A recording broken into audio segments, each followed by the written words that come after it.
Nah, setiap kali kita berada di akhir, bukan hanya di akhir tahun, tapi akhir segala sesuatu. Ya, apakah kita sedang dalam suatu proyek, apakah saudara sedang berkunjung di suatu tempat dan saudara tahu, oh ini sudah akhir. Nah, kata akhir ya, kita berada di akhir tahun ya, saudara. Ini tadi seperti sudah dikatakan bahwa ini adalah ibadah yang minggu yang terakhir di tahun 2024, karena minggu depan kita sudah memasuki tahun yang baru. Nah, kata akhir itu mengindisikan something, saudara, bahwa sesuatu sudah hampir selesai, maka disebut akhir ya, sudah akan selesai. Nah, setiap orang akan menyikapinya berbeda-beda. Pada saat sesuatu sudah hampir selesai, sesuatu sudah hampir habis, atau sesuatu sudah hampir berakhir.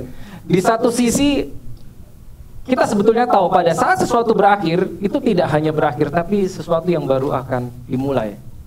Ya, yang baru kita lewati, kita hanya bisa menengok ke belakang dan melihat apa yang sudah kita lalui, tapi yang di depan kita tidak tahu apa yang akan kita hadapi. Ya, yang akan terjadi 2025 kita tidak tahu. Makanya tadi saya bilang bahwa setiap orang menyikapinya akan berbeda-beda. Akhir, ada yang senang, ada yang sedih, ya, ada yang berharap, oh sayang kenapa ini berakhir, tapi juga ada yang tidak sabar untuk masuk ke dalam sesuatu yang baru. Terutama jika saudara memiliki harapan di depan, tentunya saudara nggak sabar, oke sebentar lagi udah mau masuk sesuatu yang baru, dan mungkin segudang perencanaan apa yang ada di depan. Ya, nah hari ini kita akan lakukan dua hal, satu lihat ke belakang, ya, dan lihat ke depan tentunya. Ya, tadi yang sudah kita lalui dan kita akan melihat apa yang akan kita lalui. Nah, oke, kita lihat dulu ayat yang ini. Ya, selalu, ya ini sering ya. Mazmur 103 ayat 2. Ya, saya bacakan saudara. Mazmur 103 ayat 2. Bless the Lord, O my soul, and forget not all his benefit. Bahasa Indonesia, pujilah Tuhan hai jiwaku dan jangan lupakan segala kebaikannya. Dikatakan jangan lupakan, do not forget all his benefit. Jangan lupa segala kebaikannya. Saat kita di penghujung tahun 2024, sangat tepat saat ini adalah kita untuk stop and think. Berhenti sejenak dan melihat ke belakang. Untuk apa kita melihat? Seperti saudara baca di Alkitab, seringkali saudara jumpa ada kata selah, selah, selah. Selah means stop for a while and think about it. Nah, kita menengok ke belakang. Makanya di ayatnya dikatakan jangan lupakan segala kebaikannya. Menengok ke belakang bukan untuk menyesali, tapi untuk mensyukuri apa yang sudah kita lalui. Terlepas dari apapun baik atau buruk menurut pendapat kita, faktanya hari ini saudara berada di sini dalam keadaan baik, masih hidup, tidak sakit. Itu layak kita bersyukur. Nah, paling tidak ada dua hal yang bisa kita syukuri. At least dua. Tentunya akan ada banyak ya, kita bisa cari banyak hal. Tapi bisa dikategorikan dalam dua hal. Pada saat kita harus bersyukur menengok ke belakang, paling tidak dua hal yang kita bisa syukuri. Nomor satu adalah ini, sesuatu yang sudah kita terima. Nah ini general. Pada saat kita bersyukur, biasanya 90% kita akan mensyukuri apa yang telah kita terima. Betul kan? Atau bahkan saudara mungkin menyarankan seseorang untuk bersyukur. Oh, kamu harus bersyukur. Kenapa? Karena hidupmu telah melalui hal yang baik. Maksudnya adalah apa yang telah kita terima. Segala kebaikan Tuhan yang telah kita terima, itu kita syukuri. Sampai dibilang di ayatnya jangan lupakan. Berarti Tuhan tahu itu gampang lupa. Kita gampang lupa. Makanya sampai dibilang jangan lupakan. Secara manusia kita gampang lupa. Begitu kita menemukan sesuatu yang baik, kita lewat, gampang lupa. Dan ayatnya mengingatkan jangan lupakan segala kebaikannya. Itu nomor satu, gampang. Kita sekarang untuk stop dan tengok ke belakang apa yang Tuhan sudah lakukan. Itu umum. Tapi yang kedua, ini yang kita sering lupa. Ya, nomor satu, sesuatu yang telah kita terima. Tapi kita juga harus mensyukuri sesuatu yang tidak kita terima. Dan ini nggak semua orang tahu. Yang nomor dua, tidak semua orang tahu, tidak semua orang sadar bahwa kalau saya tidak terima, lalu saya mensyukurinya untuk apa? Begitu kan? Coba think about it. Pikirkan sejenak. Biasanya kalau mensyukuri kan karena sesuatu yang kita terima, dapat something. Apa yang harus kita syukuri orang kita nggak dapat? Tapi kita harus bersyukur atas ini yang kita tidak dapat. Tuh, karena kita tidak dapat yang itu. Kita tidak dapat penyakit, kita tidak dapat accident, kita tidak dapat disaster. Ya. Jadi bersyukur bukan cuma atas apa yang Tuhan sudah berikan, but for what God has kept us from. Itu kita harus syukuri. Yang nomor 2 ini, secara jujur, lebih gampang lupa. Lebih gampang lupa. Pada saat setiap kali kita bangun, kalau saudara harus, misalkan, begitu melek setiap pagi, saudara harus, temukan 10 hal yang harus saudara syukuri. Ternyata itu tidak mudah. Tidak semua kita bisa menyebutkan. Nomor 1 saya harus bersyukur tentang apa, nomor 2 tentang apa. Karena yang ini sering kelewat, saudara. Nih. Karena begitu modenya, begitu mensyukuri, kita selalu pikir ini toh, nomor 1 kan. Apa yang sudah kita terima? Kebaikan, kemurahan, promosi, bisnis yang baru, that's good. Ya, berkat yang baru, itu kan yang nomor 1. Sehingga kita sering lupa yang nomor 2. Gitu. Nah, akhir tahun paling tepat kita untuk stop dan tengok ke belakang. Apa yang telah kita terima dan apa yang tidak kita terima. Tapi yang nomor 2 ini ada satu bagian lagi. Ya. Apa yang telah Tuhan hindarkan. Tapi juga ternyata kita bisa bersyukur sesuatu yang baik yang tidak kita terima. Ini lebih susah. Sesuatu yang baik yang tidak kita terima. Pernahkah saudara berdoa atau berharap atas sesuatu yang baik, tapi saudara tidak menerima atau belum terima sampai sekarang? Pernah? Saya yakin pernah semua. Bahkan kita bertanya-tanya kepada Tuhan, Tuhan ini kan baik yang saya doakan. Mengapa saya belum terima sampai hari ini? Karena mungkin apa yang kita doakan, we cannot handle it yet. Tuhan tahu kalau aku kasih sekarang ke kamu, kamu nggak sanggup menghandle-nya. Berkat is something good. Berkat adalah sesuatu yang baik, tapi itu di mata manusia. Betul kan?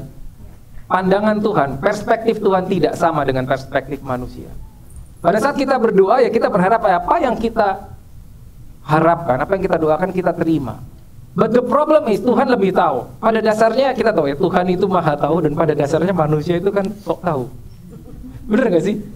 Ya kita minta aja, kita berdoa aja, tapi dia tahu kalau saya kasih sekarang, you cannot handle it. Itu kita nggak tahu. Yang itu kita nggak tahu, sayangnya gitu. Sehingga apa yang terjadi, seringkali kita komplain, mengapa Tuhan saya belum dapat yang ini? Ini kan sudah saya doakan begitulah. Sepanjang tahun, misalkan saudara punya sesuatu dalam hati saudara tahun 2024, dari awal tahun sampai sekarang, saudara berharap something, tapi belum terima. Bisa jadi karena terlalu besar sehingga kita belum sanggup menerimanya.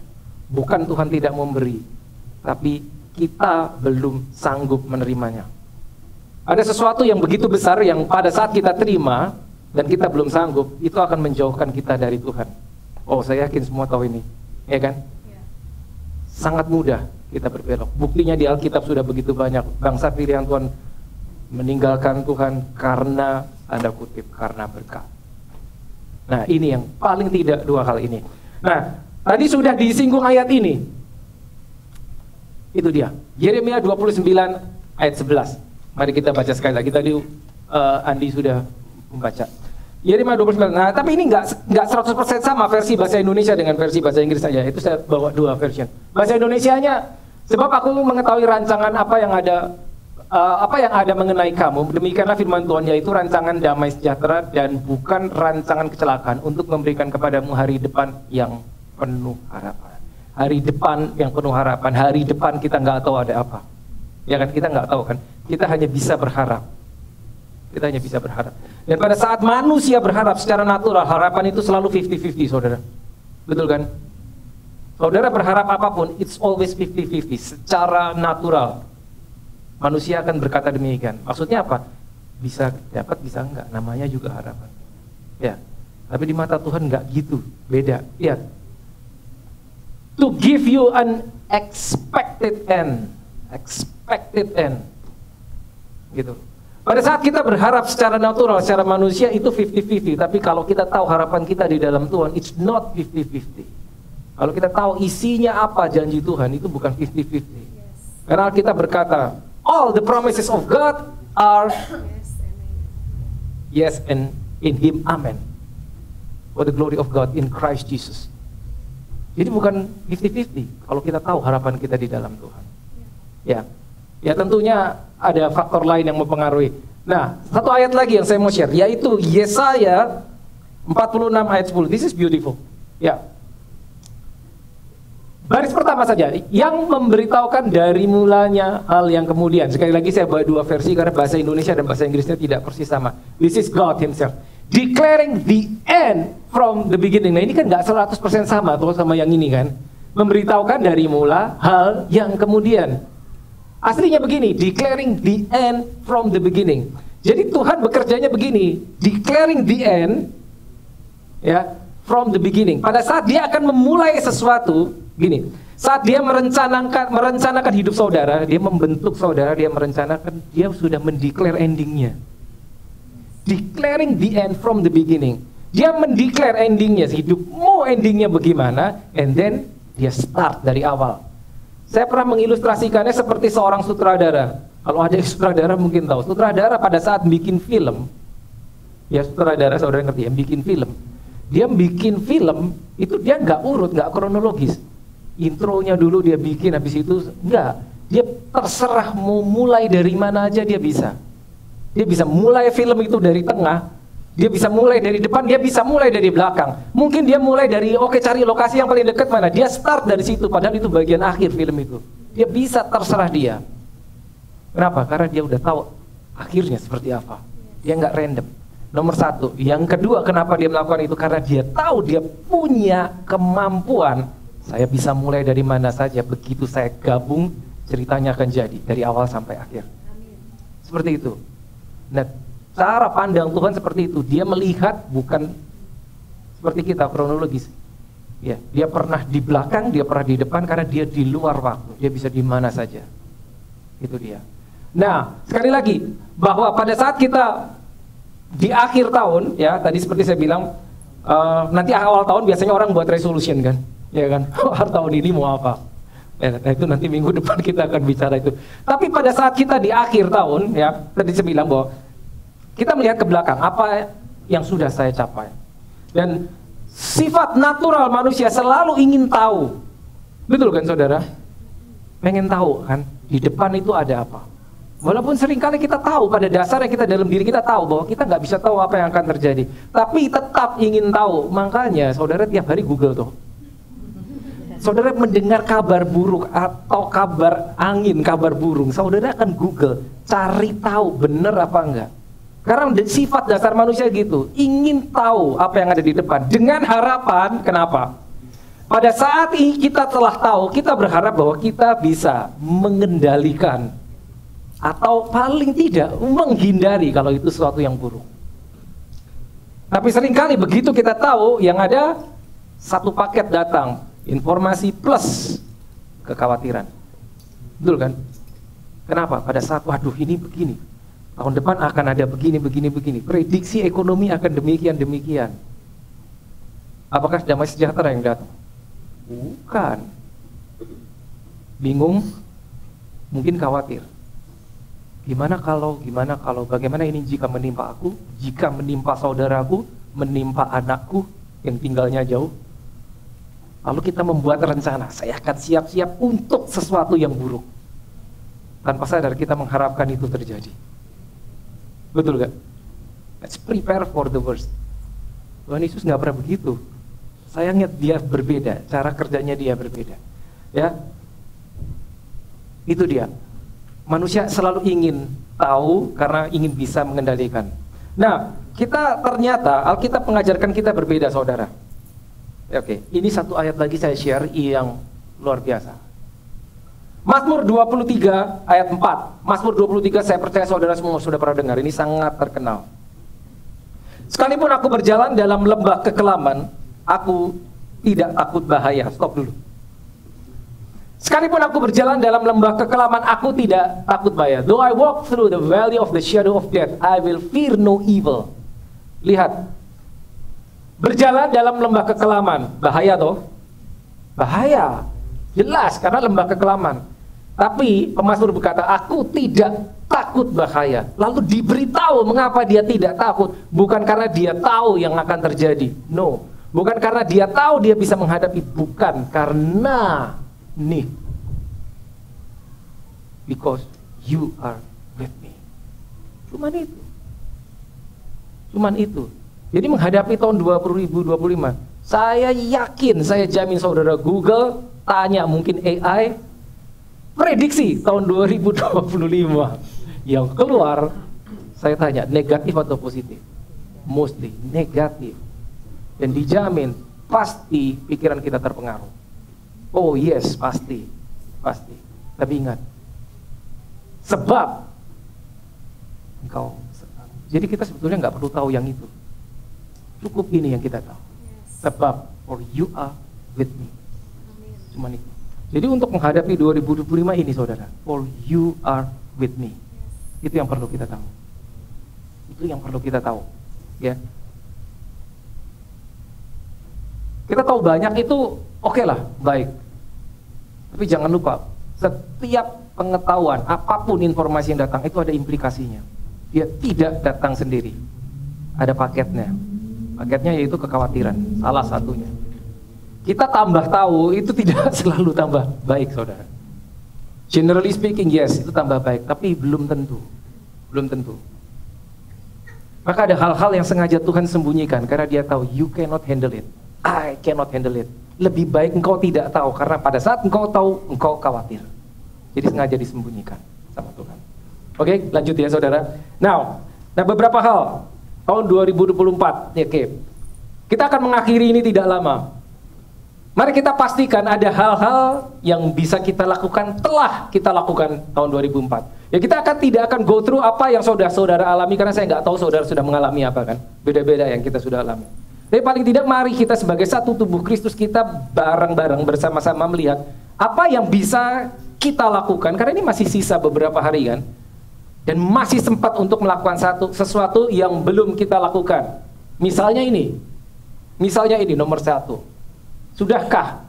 Make sure you pray for someone. Oh iya, saya orang Kristen, saya tiap hari berdoa. But you pray for someone else, not for you. Nggak semua orang saudara berdoa buat orang lain. Mari kita jujur.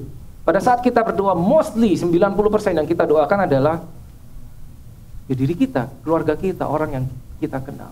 Apakah kita terlintas pernah berdoa untuk sesuatu yang tanda kutip itu nggak ada hubungannya sama saya? Kenapa saya harus doakan?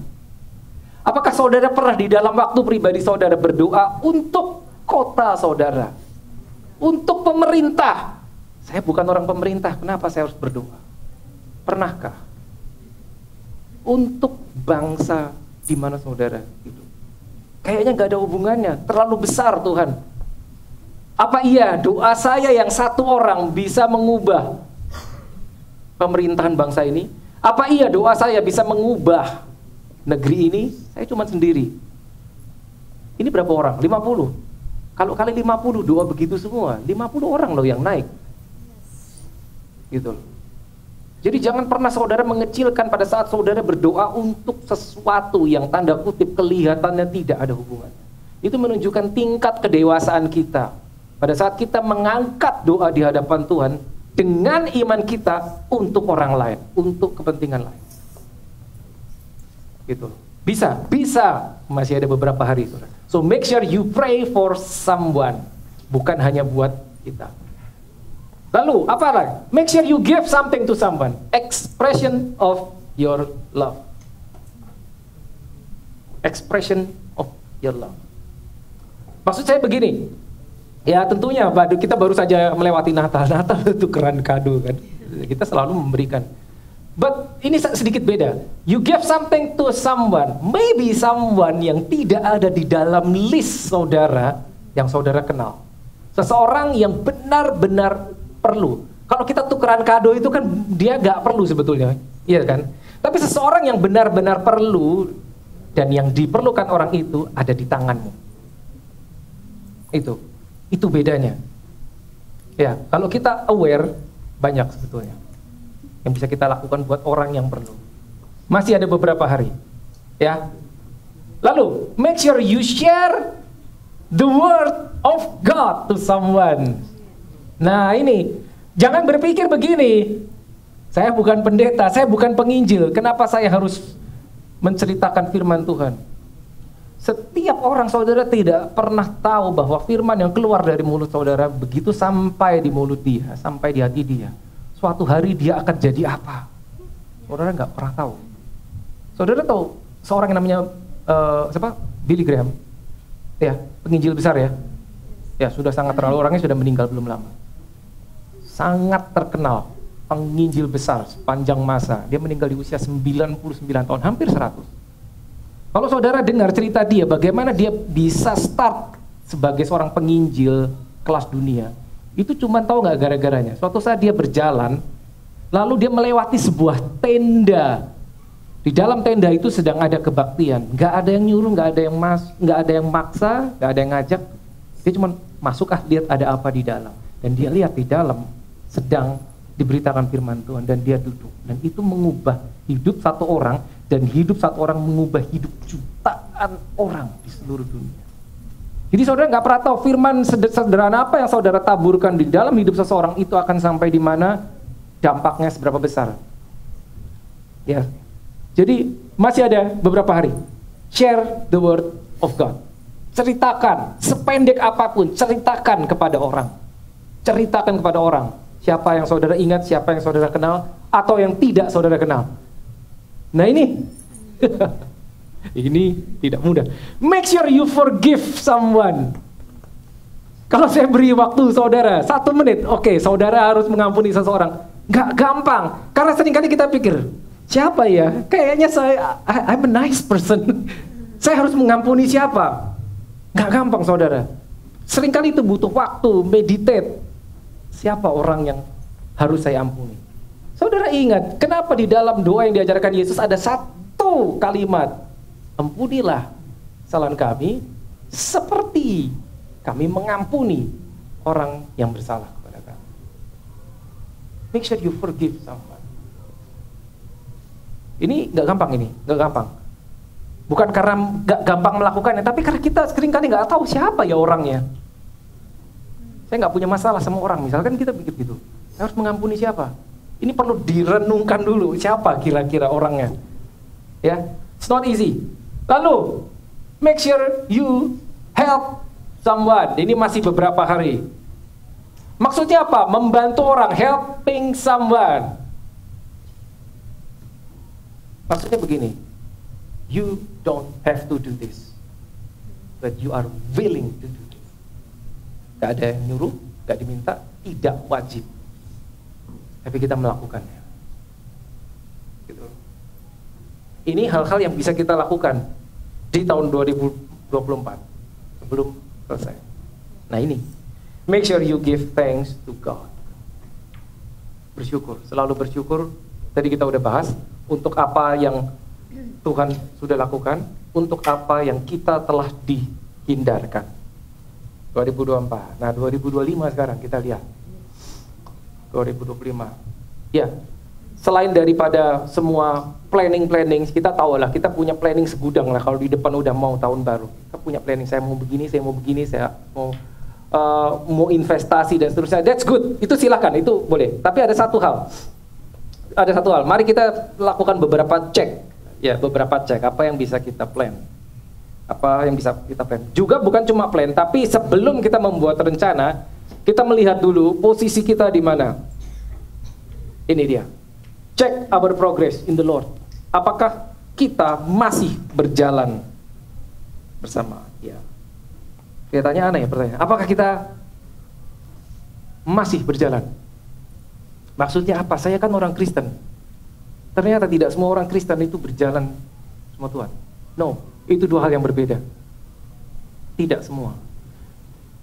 Banyak orang Kristen, memang ke gereja, KTP-nya memang Kristen. tapi tidak pernah menyertakan Tuhan di dalam perencanaan. Jadi make sure pada saat saudara membuat rencana untuk tahun depan, jangan hanya berdasarkan pengalaman, jangan berdasarkan hasrat hati, saya maunya gini, tapi sertakan Tuhan di dalam perencanaan kita. Itu berjalan bersama Dia. Ya. Jadi kita membuat sesuatu based on His will, berjalan dengan Tuhan. Mungkin tidak mudah kalau kita tidak pernah melakukannya, gitu loh. Mungkin tidak terlalu mudah, tapi harus dicoba, harus start. Nah ini, so are you staying in a comfort zone? Ini juga berbahaya. Apakah Tuhan masih bisa berbuat sesuatu atas dirimu? Karena begini saudara, comfort zone itu berbahaya. Apakah Tuhan masih bisa berbuat sesuatu atas dirimu itu begini? Karena pada saat kita berada di comfort zone, ya semua pasti tahu kan, comfort zone itu comfort, nyaman. Pada saat kita berada di situ, kita tidak selalu sadar bahwa kita ada di situ. Pada saat kita merasa nyaman, itu tidak selalu sadar bahwa kita sedang berada di comfort zone. Salah satu indikasinya yaitu apa? Pada saat kita mendapat challenge, terlalu susah. That's not for me, bukan untuk saya. Itu salah satu cirinya.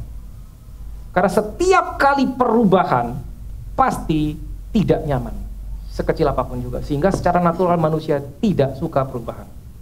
Itu salah satu cirinya kita ternyata sudah berada di sini, comfort zone. Comfort zone itu memang enak. Pada saat kita merencanakan sesuatu, kita punya goal dan goal itu tercapai. At that very moment we are stepping in ke dalam comfort zone tanpa kita sadar. Dan bukan cuma step in and we gonna stay in that comfort zone. Untuk berapa lama kita nggak tahu. Kita nggak tahu. Dan bahayanya lagi, kenapa? Apa hubungannya? Apakah Tuhan masih bisa berbuat sesuatu atas dirimu?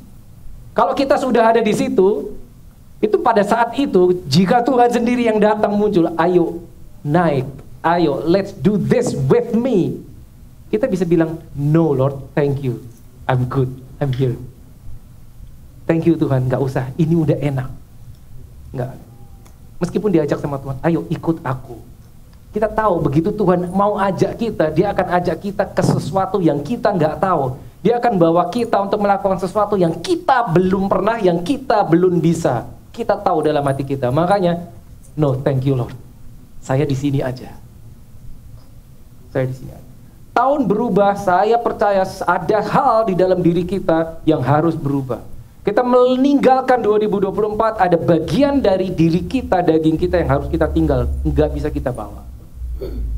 Sesuatu yang baru sudah mau Tuhan buka, kita akan masuk ke sana, ada sesuatu yang tidak bisa kita bawa. Kita mesti ingat itu, saudara. Jadi cek, apakah kita berada di sini, karena ini bahaya. Karena ini bahaya. Apa berikutnya? Apakah kita hidup sesuai dengan kehendaknya? Kelihatannya simple, tapi ini tadi. Pada saat kita membuat planning, kita tanya nggak sama Tuhan? Kita berdoa nggak Tuhan? Tuhan, apa yang harus aku rencanakan untuk tahun depan? It's too simple, Lord, I can do everything. Saya tahu Tuhan, saya punya pengalaman, saya punya skill, I have the knowledge, I can do it Lord.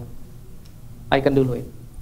Seringkali tanpa sadar kita gitu. Maksudnya apa? Udah Tuhan, aku bisa membuat rencana untuk hidupku. Nanti kalau aku mentok, aku mengalami kesulitan, baru aku datang, aku minta tolong. Kan gitu kan?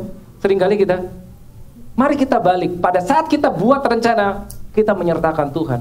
Jangan hanya datang kepada Tuhan kalau mentok. Kalau Lord, I'm in trouble, please help me. Tapi dia balik. Dari awal, kita bawa rencana kita apa? Ini kedengarannya general. Tapi kalau kita lakukan ini, hasilnya akan berbeda, saudara. Ya, apakah kita hidup sesuai kehendaknya? But the problem is, seringkali kita tidak tahu apa yang Tuhan mau kalau kita tidak buka manual book kita. Kita nggak baca Alkitab, kita nggak tahu apa yang Dia mau. Sehingga pada saat kita merencanakan sesuatu yang sebetulnya menyimpang, kita nggak sadar. Karena kita nggak tahu yang benar yang mana. Ya, oke. Berikutnya apa? Nah, ini dia. Tanggalkan mentalitas lama. Ini banyak, saudara. Tanggalkan mentalitas lama. Salah satu mentalitas lama, general, yang umum adalah begini. Tuhan, here I am Lord. I'm here. You can change me. And then kita duduk diam nunggu. Sampai Tuhan datang ngetok pintu kita, mengubah hidup kita. Here I am Lord. Gak gitu, saudara. Once you get born again, saudara lahir baru, saudara harus aktif.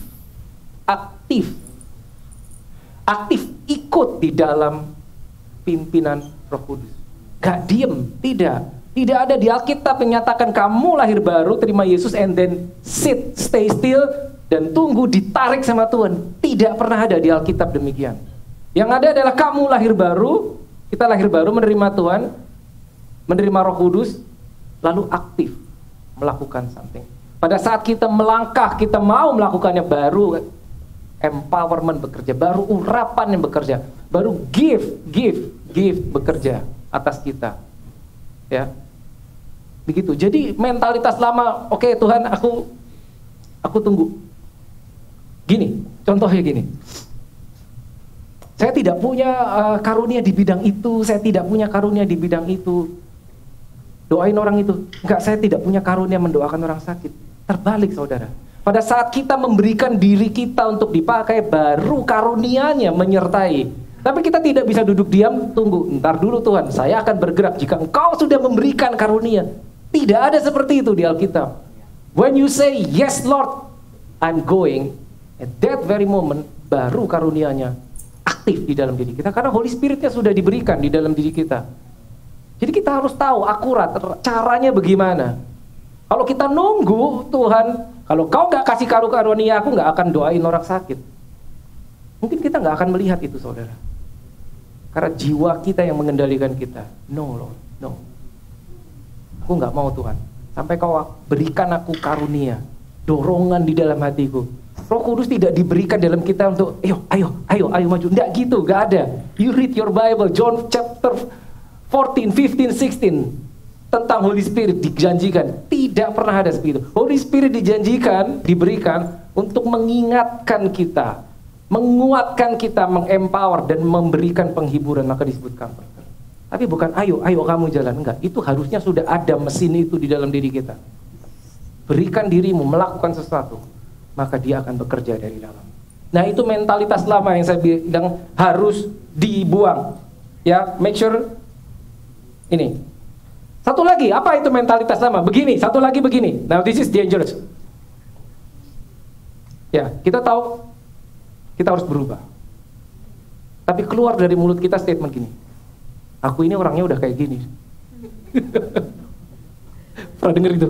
Populer. Saya ini orangnya udah begini. Dalam hati yang paling dalam kita tahu, no, you have to change. Engkau harus berubah. Enggak, aku ya begini. Itu comfort zone, saudara. Meskipun itu buruk, karena kita sudah berada di dalamnya, itu menjadi bagian diri kita. Kita tahu enggak, itu buruk sebetulnya. Kita tahu mindset kita, harusnya kita enggak begini, harusnya kita berubah. Saya terlalu pemalu. Kita tahu itu tidak baik sebetulnya. Tapi untuk keluar, takut. Setiap perubahan menakutkan. Itu harus ditanggalkan. Saya udah kayak gini. Itu ibaratnya Tuhan datang ke hadapan kita kasih harga mati. No Lord, aku begini gara-gara kamu. Kita menyalahkan Tuhan. You created me like this. No, tidak. Itu jiwa kita, itu pikiran kita yang memberikan cap, memberikan merek kepada kita. Kamu begini, kamu pemalu, kamu gak bisa ngomong. Kamu tidak bisa bicara di depan umum. Kamu tidak punya bakat begini, kamu tidak punya urapan begini. Tidak, itu jiwa kita yang menciptakan batasan-batasan itu. Lalu kita embrace dan kita tinggal di dalamnya, nyaman. Saya aman di sini. Ada kesempatan pelayanan, saya enggak bisa yang itu. Itu mentalitas lama. Itu. Kita nggak bisa tunggu malaikat Tuhan datang. Aku udah kamu sekarang giliran. Now it's your time. No. Holy Spirit sudah diberikan. Dia yang mengingatkan, and then you have to take the first step. Ya, ini mentalitas lama, harus ditanggalkan dan ditinggalkan. Ya, ambil keputusan untuk berubah menjadi lebih baik dalam segala hal, juga dalam ministry. Now, nextnya apa? Nah, ini dia. Ambil bagian dalam ministry, ambil bagian dalam pelayanan. Akan selalu ada hal yang bisa kita lakukan untuk tubuh Kristus. Pandangan kita begini, gereja itu tubuh Kristus. Kita bukan sebetulnya ya, melayani Tuhan itu betul. Tapi sebetulnya yang lebih akurat kalimatnya adalah melayani pekerjaan Tuhan. Tuhan punya segalanya. He can do all things. He is perfect, powerful. Tapi pekerjaannya butuh orang-orang. Makanya Yesus suatu saat berkata kepada muridnya, ya, tuaian memang banyak, tapi pekerja sedikit. Ingat ya, ya. The harvest is truly plentiful, but the workers are few. Yang kita perlukan pekerja-pekerja. Sekecil apapun kita bisa melakukan sesuatu untuk pekerjaan Tuhan. Dan mindset kita begini, saudara. Kita tidak melakukan buat manusia, kita tidak melakukan buat merek gereja, tidak. Apapun yang kita buat itu akan diperhitungkan karena kita melakukannya untuk Tuhan, untuk pekerjaannya. Saya pernah sharekan suatu saat, kita datang ke gereja, suruh kursi udah set seperti ini, tapi kita nggak tahu siapa yang ngatur kursi ini kan. Ada seseorang yang datang pagi-pagi yang harus pasang kursi satu-satu. Kadang orangnya juga cuma satu orang. Ya, saya nggak usah sebutkan orangnya. Beberapa dari saudara sudah tahu orangnya siapa. Tapi itu sesuatu yang mungkin tidak dianggap oleh manusia. Tapi itu pekerjaan Tuhan. Itu pekerjaan Tuhan. Apa yang dia buat itu, pasang kursi di mata Tuhan, tidak lebih kecil dibandingkan apa yang saya lakukan di sini. Khotbah di jam sekian, tidak seperti itu. Hati kita yang dilihat, ya. Ambil bagian dalam ministry. Sekali lagi ini adalah kedewasaan kita. Hanya orang-orang yang dewasa secara rohani dia bisa step in. Karena pada saat kita masuk ke dalam ministry itu kita memberikan diri kita. Kita memberikan diri kita. Karena Tuhan menyelamatkan kita, karena Tuhan telah berbuat baik pada kita, lalu kita balasnya gimana? Kita mau ngasih apa ke Tuhan? Gak bisa toh? Kasihnya ke sini, ke kiri, ke kanan. Ministry. Ya. Itu tidak akan seperti ada bagian di dalam diri kita yang kosong jika kita tidak step into a ministry. Dimanapun saudara berada, step into a ministry. Step into ministry. Hanya orang dewasa yang bisa give toh. Anak kecil kan susah kalau saudara kasih. Anak kecil, saudara punya anak kecil, punya mainan banyak, kasih satu buat teman kamu. Nggak gampang kalau anak kecil, karena dia maunya it's me, it's mine, me, myself, I, me, myself. Anak kecil tuh begitu. Begitu dia mulai dewasa, dia bisa share something, bisa give something. Apa yang Tuhan sudah berikan kepada kita, kapasitas kebaikan semua itu harus kita salurkan. Step into a ministry. Sekali lagi, jangan berpikir saya nggak bisa apa-apa. Pasti ada yang bisa kita lakukan. Pasti ada. Karena Tuhan berikan Roh Kudus-Nya. Pasti ada yang bisa kita lakukan. Ya, jadi ambil bagian dalam ministry. Tidak selamanya seseorang diciptakan untuk menjadi penonton. Maksudnya apa? Penonton itu comfort. Penonton itu di pinggir. Penonton tidak capek, penonton tidak keringetan kalau saudara nonton bola. Penonton tidak beresiko kesenggol, kesandung, jatuh di lapangan. Tidak, penonton gak harus latihan. Penonton mau datang jam berapa aja bisa. Kalau pemain, dia datang harus awal, dia harus latihan, dia harus persiapan, dia harus punya target. Gitu. God, that's too much for me. Ingat saudara, tidak selamanya kita diciptakan jadi penonton. Kalau kita berjalan akurat bersama Tuhan, dia akan melihat kesetiaan kita one step at a time. Step 1, kita setia, dia akan ajak kita naik, bukan ajak turun saudara. Ajak naik berarti ada sesuatu yang berubah. Ajak naik satu lagi, dikit-dikit naiknya gitu. Hingga sampai satu saat kita berada di level tertentu. Itu namanya grow, bertumbuh di dalam Tuhan. Tidak selamanya kita menjadi penonton, suatu saat kita akan jadi pemain. Suatu saat kita akan di tengah lapangan. Tahu dari mana? Mari kita buka Alkitab. 12 murid Yesus itu yang dipilih, tidak ada yang berkategori sebagai ahli Taurat. Tidak ada. Ikut aku. Cuman gitu Yesus. 1 hari demi 1 hari. Begitu Yesus selesai 3,5 tahun, mereka mengguncangkan dunia. Lebih ahli daripada ahli Taurat.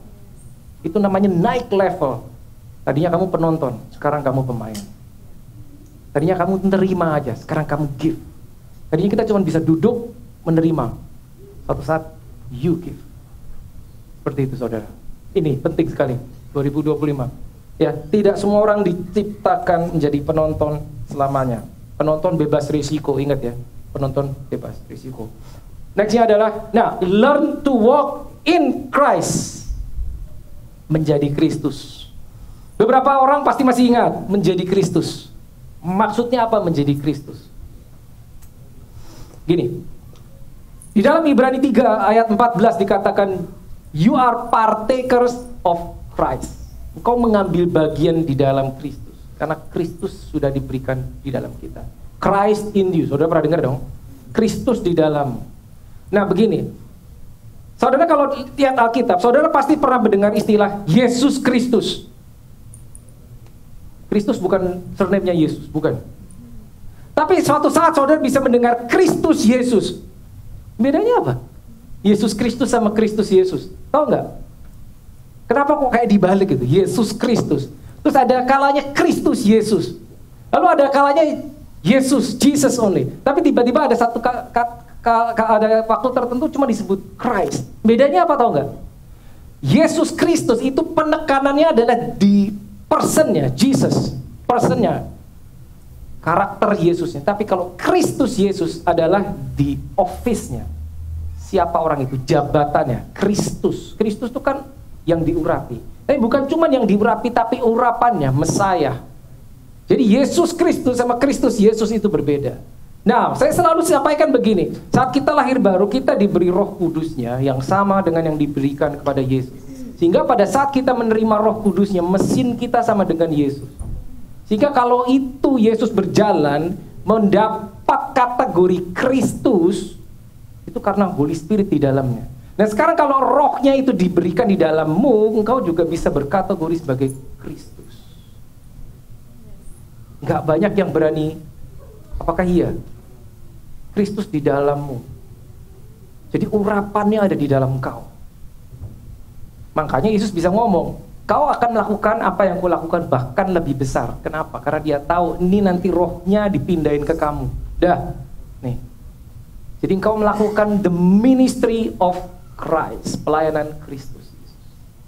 Ya, learn to walk in Christ, with Christ, in Christ, and through Christ. Urapannya sudah ada, diberikan. Hanya kita sering nggak sadar.